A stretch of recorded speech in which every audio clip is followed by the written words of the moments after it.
nggak ada Mas Arif? Izin Miss kayaknya nih. Oh, basket. Kelas 12. Masa kelas 12 boleh ikut lomba? Izinnya basket. Ayo. Tapi ada emang. Ya. Oke, baik. Hari ini kita akan mereview materi distribusi peluang binomial. Sebenarnya sudah saya jelasin dulu, tapi mungkin jelasinnya dulu itu nggak detail atau terburu-buru gitu ya. Mungkin banyak yang masih bingung. Jadi hari ini mau saya ulangi menjelaskan lagi, gitu ya. Oke, baik. Langsung saja. Seret. Mohon maaf, ini PPT-nya tadi nggak bisa buka, jadinya saya pakai langsung di web gini ya. Jadi kayak PDF gitu. Yang di rumah bisa melihat ini hijau gitu warnanya, hijau ya. Ini kan ada jam-jam makan siang udah mulai oleng gitu ya, lapar gitu ya. Oke, langsung saja. Distribusi peluang binomial. Yang akan dipelajari di bab ini adalah ada variabel acak. Variabel acak itu ada dua macam, diskrit dan kontinu. Diskrit itu yang bisa dicacah, yang bisa dihitung. Kontinu itu yang tidak bisa dihitung. Cacah itu misalnya kayak apa? Contoh, tentukan nilai X sama dengan 5. Tentukan nilai X sama dengan 3. Kan jelas. 3, 5. Tapi kalau yang kontinu itu biasanya dihubungkan dengan tanda lebih dari sama dengan atau kurang dari sama dengan. Gitu ya. Contoh, tentukan nilai X yang lebih besar sama dengan 5. Ada berapa? Banyaknya. X lebih besar sama dengan 5. Angka yang lebih besar sama dengan 5 berapa? Banyak, nggak bisa dihitung. Itu disebut dengan kontinu. Ya, itu variabel acak. Kemudian kita akan belajar tentang distribusi probabilitas variabel acak. Ada fungsi probabilitas binomial, ada fungsi probabilitas kumulatif. Ditambah lagi nanti di sini ada panah gitu ya. Eksperimen binomial. Atau percobaan binomial Bernoulli itulah istilahnya. Oh, nggak bisa ini. Oh iya, kan bukan PPT. Maaf. Digeser ke bawah.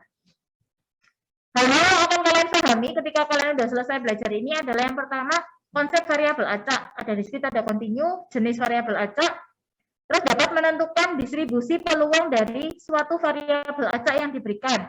Yang keempat, memahami konsep eksperimen binomial, sifat eksperimen binomial, menentukan distribusi peluang binomial berkaitan dengan fungsi peluang binomial. Yang ketujuh, menyelesaikan masalah yang terkait distribusi peluang binomial. Dan yang ke-8, dapat menarik kesimpulan dari masalah-masalah distribusi peluang binomial. Materi prasyarat yang harus dikuasai adalah, dulu pernah saya bahas ada kombinasi dan peluang. Kombinasi itu adalah rumus untuk menentukan R unsur dari N unsur yang dipilih. Jadi, misalkan ada 10 bola merah. Diambil secara acak 2 bola merah. Ada berapa?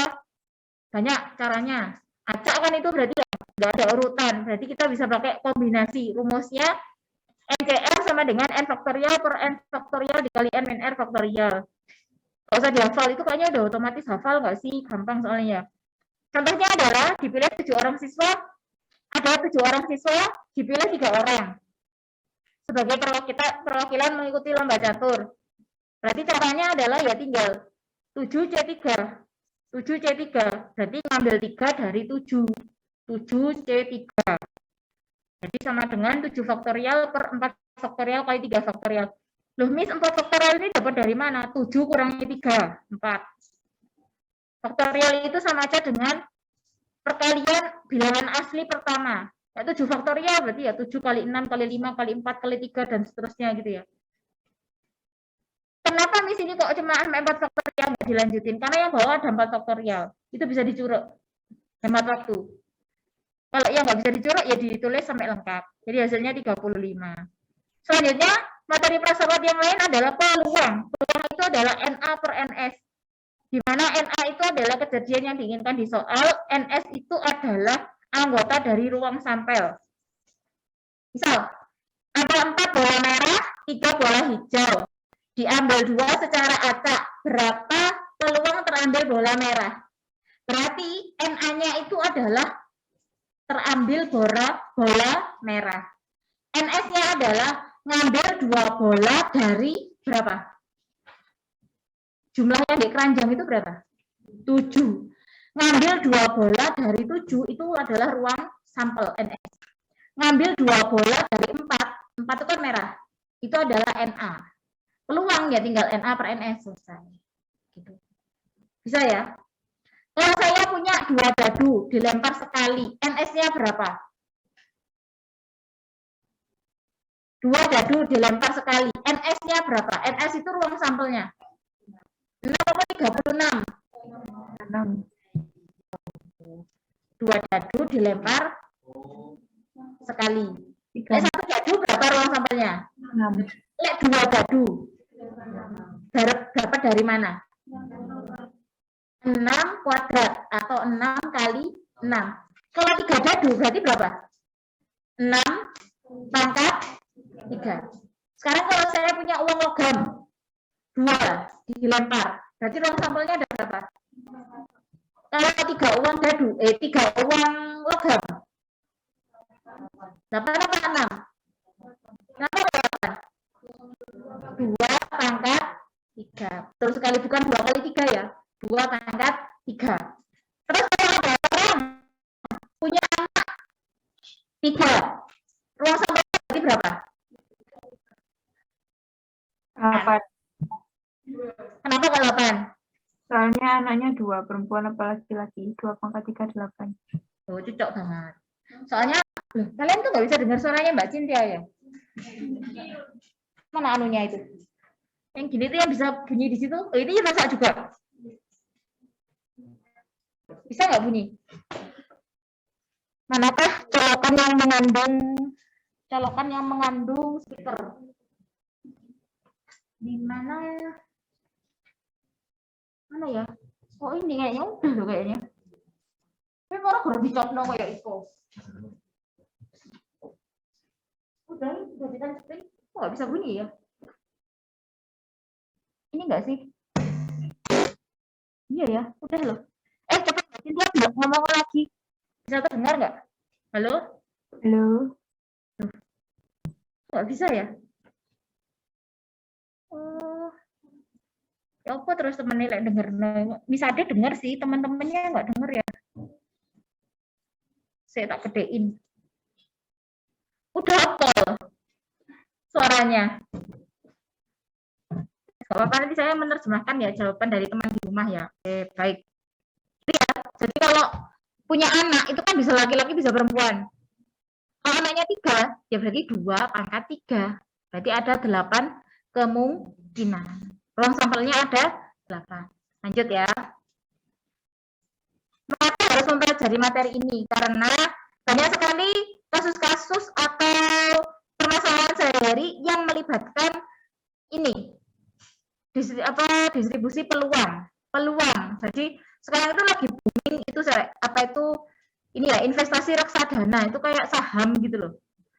Lagi booming banget gitu kan. Bagaimana bermain saham, terus banyak sekali tutorial di YouTube itu bagaimana main trading gitu ya, ada Bitcoin, ada apa gitu ya. Nah, itu semuanya dia harus pintar dan paham tentang peluang, distribusi peluang. Jadi kapan kita mau beli, kapan kita mau jual saham yang kita punyai biar kita bisa untung kayak gitu. Nah, itu kamu penting banget, kamu harus belajar ini. Ini dasarnya gitu loh, bukan ini yang ilmunya bukan ini tapi dasarnya. Jadi orang-orang yang pintar main saham, pintar trading itu sudah dipastikan bahwa dia logika matematikanya bagus. Logika matematika itu bukan dia pintar mengerjakan soal matematika saja, bukan. Tapi ketika ada masalah, dia tahu harus melakukan apa. Jadi, kenapa sih kok kalian tuh disuruh banyak belajar matematika dari SD, SMP, SMA, matematika terus gitu ya? Karena dalam soal-soal matematika, terutama yang soal cerita, itu kamu dilatih untuk berpikir logis, berpikir matematis. Jadi ada masalah ini. Masalah utamanya apa? Terus cara menyelesaikan masalah itu apa? Itu ada step by step-nya kan, kalau di matematika nggak ngawur, nggak ngarang. Nah itu kenapa Matematika itu selalu menghantui kalian nanti sampai kuliah, matematika dasar kayak gitu-gitu ada juga. Nah, karena itu akan melatih pola pikir kalian menjadi lebih efisien dan efektif. Anak yang logika matematikanya bagus, logika matematikanya sudah terasah gitu ya, dia nggak mungkin depresi, galau, stres itu nggak mungkin. Kenapa? Karena setiap dia nemuin masalah dia langsung tahu, oh aku misalnya putus, berarti aku harus cari yang baru, cepet. Alternatif pemecahannya tuh cepet, nggak lama gitu ya, nggak sampai galau-galau berjilid-jilid bertak-tak gitu ya, nggak sampai. Kayak ini nggak mengikuti film Layangan Putus itu loh. Ya, ya jadi yakinan itu loh. Itu tidak banget. Dia, tapi dia itu menyelesaikannya itu dengan cantik, dengan apa ya? Strateginya itu bagus gitu loh, santuy tapi ngena. Ya baper ya iya, dia baper, tapi dia itu masih logis. Berpikirnya itu logis. Gimana dia nggak sampai kelihatan bertengkar di depan anaknya, jadi anaknya tuh nggak sampai oleng gitu, tapi dia bisa apa tuh jenenge membuktikan bahwa suaminya itu selingkuh walaupun suaminya itu masya Allah mentara wah gitu ya. Nah itu adalah contoh orang dengan logika matematika yang berpikir logisnya itu udah tingkat tinggi banget gitu loh. Nih Mbak Kina itu contoh nyata ya. Dan nanti di soal-soal UTBK itu kebanyakan itu soal-soalnya itu menunjukkan banget logika matematika kalian. Harus terasah, harus sering dipakai, harus sering digunakan gitu loh ya. Jadi dalam belajar matematika itu kalian harus kuat, harus tangguh, nggak boleh pantang menyerah. Haiso nang takok gurune gak dibalas-balas ya takok ndek liyane, ndek guru les ta, ndek kakak kelas ta, ndek apa. Tapi jadi adik kelas belum tahu ya, kayak gitu. Jadi harus semangat belajar matematika ya. Oke, baik. Selanjutnya ini adalah cara menentukan variabel acak. Misalnya ada soal, Bang Jago menikah dengan Neng Ningsih. Mereka mempunyai 3 anak. Seperti yang tadi sudah saya sampaikan, kalau punya 3 anak, kemungkinannya kan bisa laki-laki perempuan. Ternyata setelah didata, itu ada 8 kemungkinannya. Jadi ruang sampelnya ada 8. Nah, dari ke-8 ini itu harus di kelompok-kelompokkan. Karena variabel acaknya itu adalah banyak anak perempuan. Berarti kemungkinannya kan bisa aja dia nggak punya anak perempuan. Bisa aja anak perempuannya 1, anak perempuannya 2, anak perempuannya 3. Ya. Nah, itu yang disebut dengan nilai variabel acak. Yaitu 0, 1, 2, 3. Nah, isi dari nilai variabel acak itu tidak punya anak perempuan atau X-nya 0. Ada berapa kemungkinannya? 1 saja, yaitu laki-laki semua. Perempuan, apa aja kemungkinannya? PLL, LPL, LLP. Punya 2 anak perempuan, apa aja? LPP, PLP, PPL. Punya 3 anak perempuan, kemungkinannya apa aja? PPP. Kamu harus paham tabel ini sebelum kamu bisa menentukan peluangnya nanti. Paham atau belum? Tabel ini, isinya mengisi tabel ini. Paham ya? Bahwa 0 itu adalah berarti dia tidak punya anak perempuan.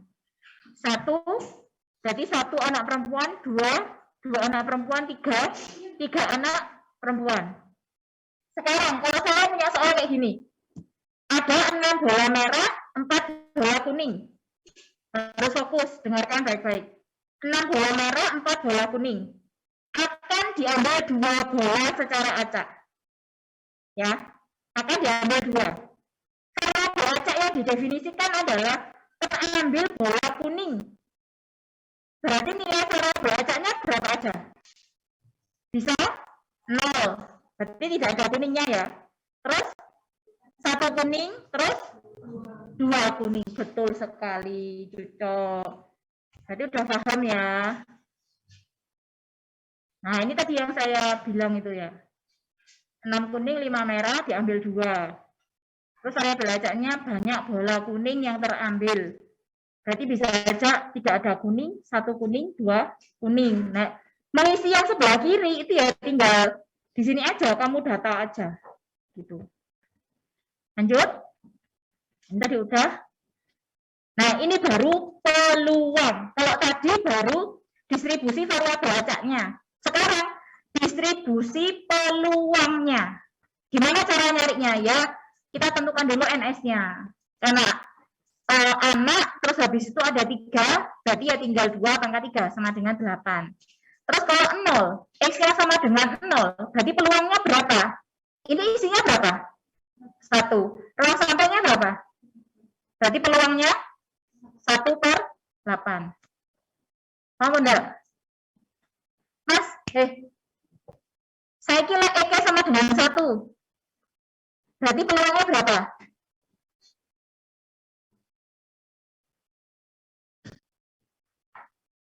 Nah, jenenge ampun tok kan mau, kok perhatikan wis ade ayo. Ngamun aku loro. Lamun Bu bayang nopo nglamun. Paling bayang layangan putus iku mang sih ya. Belum move on. Oke, lanjut ya. Kalau X-nya sama dengan 1, berarti isinya berapa? NS-nya? Berarti peluangnya? Paham?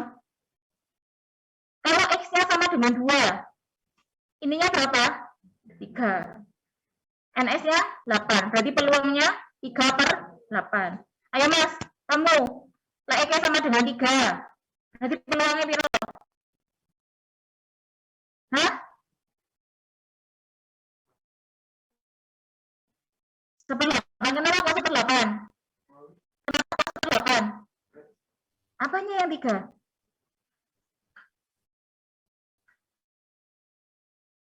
Ini apa? 1. NS-nya berapa? Berarti peluangnya? Iya, gitu ya. Paham ya? Ya ini disebut dengan tabel distribusi peluang variabel acak diskrit. Paham ya? Tadi itu cara nyari variabel acaknya gitu. Nah ini barusan ini saya ajarin cara nyari peluangnya masing-masing variabel acaknya. Pelan-pelan, tapi insya Allah udah paham ya. Yang di sekolah, wis paham, wis ngangguk. Saya di rumah gimana guys? Oke guys? Oke ya? Saya ngangguk-ngangguk Mbak Cynthia, Mas Fairuz, Mas Abraham. Dia nih. Apa? Mana? Siapa? Oh iya Mbak Fairuz, mohon maaf. Padahal kudungan astagfirullah. Ya mohon maaf ya, ini sudah agak oleng dari tadi. Nah, dan jelasin banyak. Oke, kita lanjut ke menyatakan distribusi peluang variabel acak. Itu ada 3 macam. Ada dengan tabel, ada dengan fungsi, ada dengan grafik. Tabel yang kayak tadi itu, tinggal dibikin aja. Fungsi itu berarti dikelompokkan. Yang 1/8 itu berapa sama berapa? X berapa? Sama? Nah, ini berarti nulisnya gini. 1/8 untuk X sama dengan 0 atau X sama dengan 3. Itu artinya, pasan kok X-nya 0 atau X-nya 3, nilainya adalah 1/8. Terus 3/8, itu untuk X-nya berapa? 1 dan 2. Ya udah, berarti kalau nanti ketemu X sama dengan 1 atau X sama dengan 2, berarti nilainya 3/8. Lemis kalau ada 0, untuk X yang lainnya itu maksudnya apa? Di sini ada nggak 4, 5, 6? Nah, nanti misalnya nanti di soal ketemu keluar, tentukan nilai X sama dengan 4 gitu ya. Berarti jawabannya berapa? Jadi maksudnya 0 untuk X yang lainnya itu selain 0, 1, 2, 3. Itu berarti jawabannya 0. Jelas ya? Grafik ya dari tabel tinggal dipindah ke grafik, gampang lah. Ada 2 hal yang harus diperhatikan. Yaitu peluang itu selalu di antara 0 sampai 1, nggak mungkin lebih dari itu. Terus jumlah semua fx atau jumlah semua peluang yang ada pada suatu kejadian adalah 1. Jadi di tabel ini loh, ya. Ini yang di rumah bisa nggak ya kelihatan kursor saya gitu? Gerak-gerak ini bisa kelihatan nggak? Kursor saya gerak-gerak ini bisa, oke. Jadi ini ya, 1/8 tambah 3/8 tambah 3/8 tambah 1/8 itu pasti hasilnya 1. Kalau ada soal, ada satu yang dikosongi gitu. 0 itu 1/8, 1 itu X/8, 2 itu 3/8, 3 itu 1/8. Berapakah X? Berarti harus kamu lakukan gimana? Totalnya berapa? kurangi yang lainnya yang diketahui itu. Nanti akan menghasilkan yang kosong ini. Siapa tahu nanti di kuisisnya ada soal kayak gitu, kamu bisa jawab ya. Oke, baik. Ada yang sudah mengernyitkan dahi, aduh. Iya. Yang selanjutnya adalah tabel distribusi kumulatif. Nah, ini perhatikan perbedaannya. Ada dua tabel kan ini di sini. Coba perhatikan apa bedanya tabel yang atas sama yang bawah. Apa bedanya?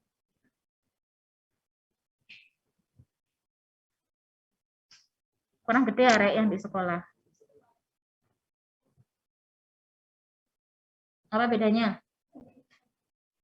FX-nya kenapa? Lah, bedanya apa kira-kira? Kenapa kalau yang bawah itu, yang pertama kan sama ya? Yang kedua itu kok jadi 4/8 ya? Kira-kira kenapa ya? Dilihat dari judulnya. Kumulatif. Apa sih artinya kumulatif itu? Akumulasi. Kumulatif. Nah, kan tadi? Dijumlahkan. Betul sekali. Akumulasi itu penjumlahan. Contoh ya. Nolnya kan sama. Tapi ketika 1, itu berarti dia punyanya 0 ditambah 1. Berarti 1/8 ditambah 3/8. Berarti berapa? 4/8 gitu. Terus 2 di atas itu kan 3/8. Di sini itu 2 itu artinya 0 tambah 1 tambah 2 karena dia kumulatif. Paham ya? Berarti itu 7/8 itu diperoleh dari 1 tambah 3 tambah 3 yaitu 7/8. Yang terakhir 3 kurang dari sama dengan 3. Berarti 0, 1, 2, 3. Jumlahnya pasti 1. Miss, gimana kita bisa membedakan tabelnya itu tabel distribusi peluang biasa sama tabel distribusi peluang kumulatif? Gampang sekali cara membedakannya. Lihat yang paling akhir. Kalau kumulatif, paling akhir pasti hasilnya kalau nggak 1 ya. Tuh, ditambah guys. 7/8 kan ini 2. 3 ini kan 1/8. Nah. 7 tambah 1 berapa? 8/8 berapa? Ya. Jadi itu kayak jumlah gitu. Kalau yang atas ini 0, ini punyanya sendiri-sendiri. 1 ya 3/8, 2 3/8, 3 1/8. Kalau yang bawah ini itu berupa penjumlahan. Kalau 0 ya 1/8. Kalau 1 berarti 0 tambah 1. Kalau 2, 0 tambah 1 tambah 2. Kalau 3 berarti 0 tambah 1 tambah 2 tambah 3. Gitu. Itu adalah distribusi kumulatif. Lanjut. Nah ini. Hati-hati ketika nemu soalnya mengecoh dan menjebak seperti ini. Tabel ini, karena yang belakang 1 berarti tabel kumulatif. Pertanyaannya, tentukan nilai dari F3. Apakah jawabannya 9/10? Tidak. Kenapa tidak? Karena 9/10 itu punyanya siapa? Punyanya 0, punyanya 1, punyanya 2, sama punyanya 3. Lah padahal kamu disuruh nyari nilai F3 saja. Bukan F kurang dari sama dengan 3, tapi F3. Nah, gimana cara nyarinya? Cara nyarinya ini.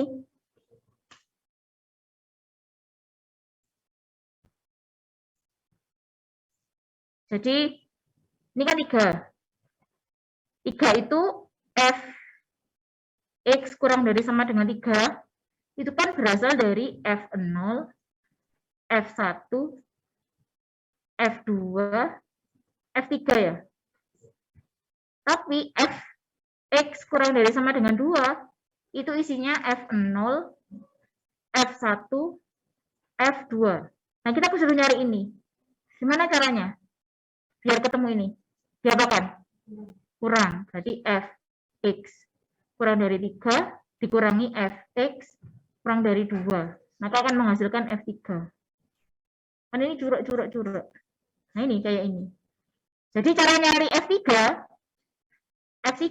adalah 9/10 dikurangi 8/10 sama dengan 1/10. Gitu. Kalau mau nyari F2, berarti gimana?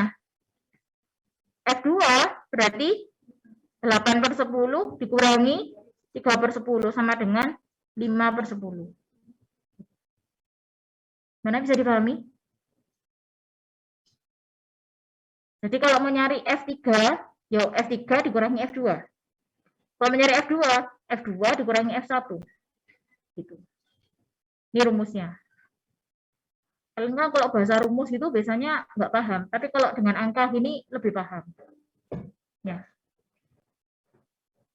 Jadi kadang di soal yang disajikan itu tabel biasa, kadang yang disajikan itu tabel kumulatif. Kamu nggak boleh oleng, kamu harus bisa bedakan mana yang kumulatif, mana yang nggak kumulatif. Bedanya, kalau kumulatif yang paling belakang jumlahnya 1, angkanya 1.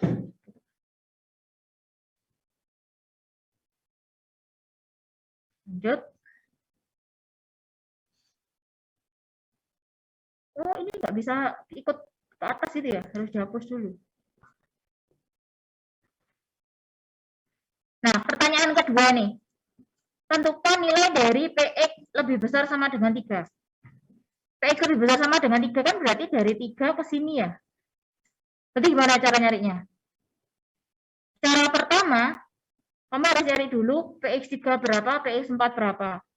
Dengan cara yang tadi, kalau PX4 berarti 4 kurangi 3. Kalau PX3 berarti 3 kurangi 2. Diperoleh 1/10, 1/10 sama dengan 2/10. Cara kedua, itu dengan seperti ini, dengan kita pakai komplemennya. Kalau yang diketahui kan ini, tapi yang sudah pasti diketahui kan sini. Berarti bisa nggak kita pakai cara 1 dikurangi PX kurang dari sama dengan 2. 1 dikurangi segini, nanti hasilnya ini enggak? Iya kan? PX lebih besar sama dengan 3 kan berarti ini, 3 sama 4. Kita nggak tahu. Tapi kita tahu PX kurang dari 2 itu 8/10. Ya udah kita pakai itu aja, 1 dikurangi 8/10 sama dengan 2/10. Tuh sama. Nah, gitu. Jadi ada cara 1, ada cara 2. Cara 1 tadi panjang, kamu boleh pakai cara 2. Untuk menentukan PX lebih besar sama dengan 3. Jadi banyak jalan menuju Roma gitu ya. Mau jalan yang benar atau jalan yang sesat, ya jalan yang benar lah. Tapi caranya yang lebih singkat gitu ya. Oke, lanjut. Nah, ini cara menentukan contoh soal. Contoh soal cara menentukan tabel distribusi peluang. Kalau tadi kita udah belajar yang anak, terus ada bola tadi juga udah ya. Tapi yang bola tadi belum sampai ke peluang ya. Ini ada 6 bola merah, 4 bola kuning. Diambil 2 bola. Berarti ruang sampelnya adalah ngambil 2 dari 10. Berarti 10C2. Ketemunya 45. Kasus yang pertama, 0 itu berarti variabel acaknya itu bola merah yang terambil. Berarti kalau ini 0, berarti yang terambil apa? Kuning-kuning ya. Jadi ngambil 2 kuning. Berarti 4C2. Yang kedua, merah kuning. 1 merah, 1 kuning. Berarti 1C4, 6, 1C6. 24. MM, 2 merah. Jadi ngambil 2 dari 6. Ngambil 2 dari 6, 15. Sudah, masukkan sini. Ini kan NA-nya. Ini NS-nya. NS, ini NA. 6/45, 24/45, 15/45. Selesai. Mengeceknya adalah jumlahan kabeh hasil 1 Pak. Iya. Ya udah berarti benar. Ini salah ini ya. Harusnya 2. Itu adalah cara membuat tabelnya. Kalau tadi saya ajarin yang tabel anak tadi ya udah, ini yang bola-bola. Ini selanjutnya. Ini nanti dipelajari sendiri-sendiri. Ada berisi nomor genap, nomor ganjil gitulah. Cara bikinnya gimana? Ini baca sendiri. Ini juga sama dari fungsi, disuruh nyari X-nya. Sama kalau kayak tadi dibikin tabel dulu dan seterusnya itu ya. Nah, selanjutnya ini adalah ada peluang binomial atau percobaan Bernoulli, eksperimen binomial itu. Ciri-cirinya adalah selalu menghasilkan dua kejadian. Sukses gagal, laki-laki perempuan, jual beli, naik turun. Pilihan ganda, benar salah. Terus PLN memperbaiki listrik, hari ini diperbaiki atau tidak diperbaiki. Gitu kan ya. Kemarin sudah banyak sekali soal-soal di modul yang kalian pelajari. Biasanya P kecil itu melambangkan peluang sukses, Q kecil itu melambangkan peluang gagal. Tapi jumlah peluang sukses dan gagal itu harus satu. Jadi ketika salah satu aja diketahui, maka kamu udah bisa menentukan sisanya. Misalkan, peluang gagalnya itu 20%. Berarti peluang gagalnya berapa persen? Berapa? 80%. Oke, baik. Suaranya Miss Ade itu padahal ya cempreng, tapi ya kok oke sing tertidur iku lho, Masya Allah. Kada sebutno jenenge kok isin areke. Ini adalah rumus ajaibnya, yaitu NCX P pangkat X Q pangkat N min X. Nah, rumusnya kayak ribet padahal enggak, biasa aja. Rumusnya ini ada dua versi ya. Ada yang rumusnya berupa kayak gini, B sama dengan X NP atau NCX P pangkat X Q pangkat N min X. N itu adalah jumlah percobaan, X itu adalah nilai yang diharapkan, ini P itu sukses, Q itu gagal. Nah ini kalau ada B 0,6 berarti B itu adalah X-nya, 5 itu N-nya, ini adalah P kecilnya. Q kecilnya berarti berapa ini kalau kayak gini? 0,4. Cocok. Kamu jawab sampai sini udah betul. Nggak harus sampai angka misalkan 10.000 per 15.000. Itu nggak harus. Sampai sini tapi angkanya benar semua udah saya betulkan. Ya. Nanti kalau pas ujian. Oh.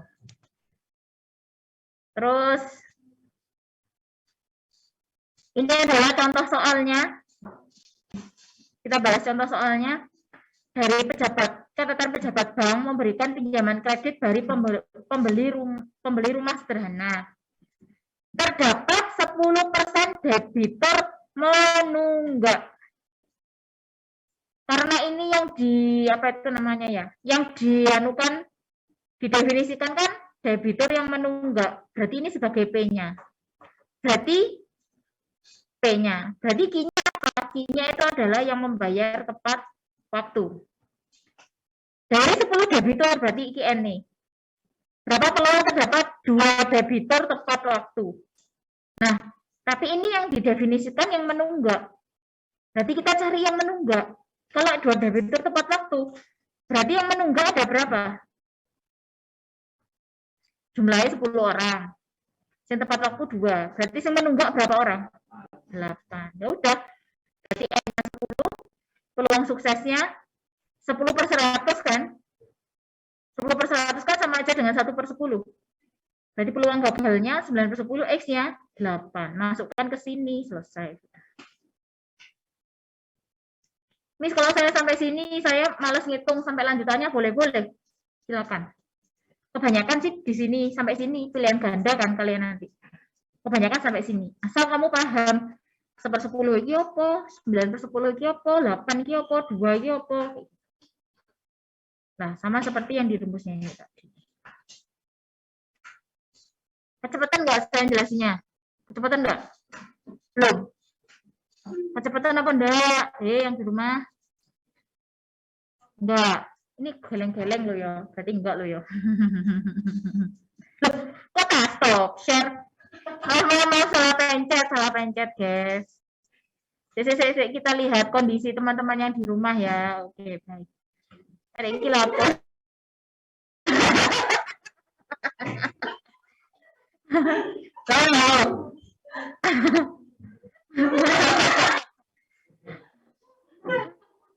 Kalau kamu makan apa itu?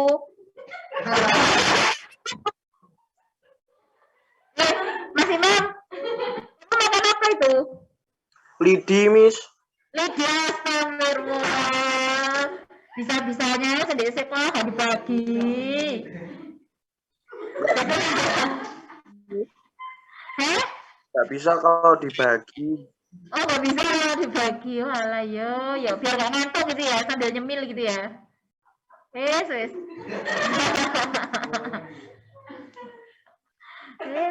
Besok kalau ke sekolah, misalnya harus dibawain loh ya. Makan sendiri, gurunya gak dikasih itu loh. Loh, oke, baik. Kita lanjutkan. Ini ya udah ya.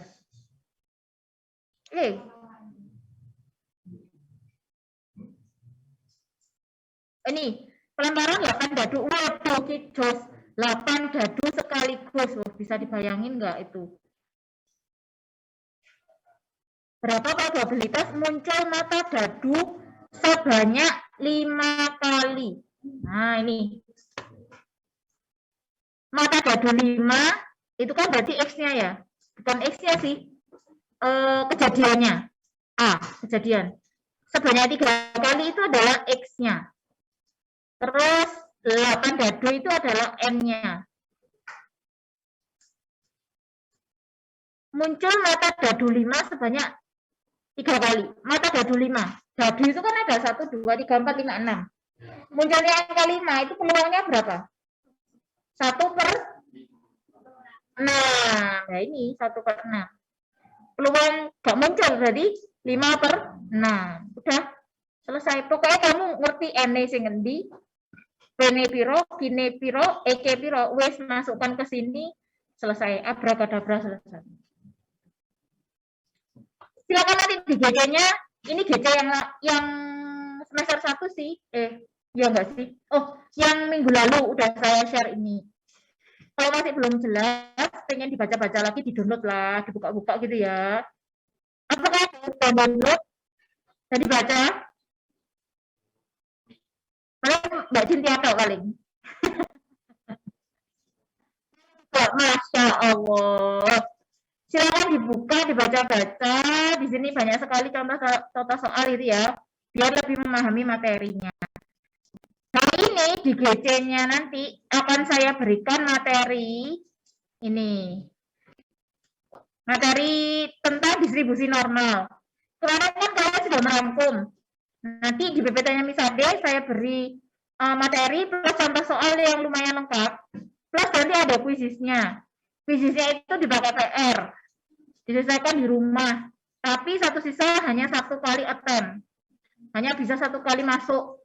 Kalau gagal atau jaringan buruk atau apa, mau koneksi loss, ya nanti lapor Miss Ade dulu tak bukakan. Gitu ya. Jelas ya? Oke, baik. Ada pertanyaan dari materi hari ini? Review itu materi yang lalu belum ada. Kalau belum ada, saya akhiri sampai di sini. Mohon maaf kalau ada yang kurang berkenan. Sekian dari saya. Wassalamualaikum warahmatullahi wabarakatuh.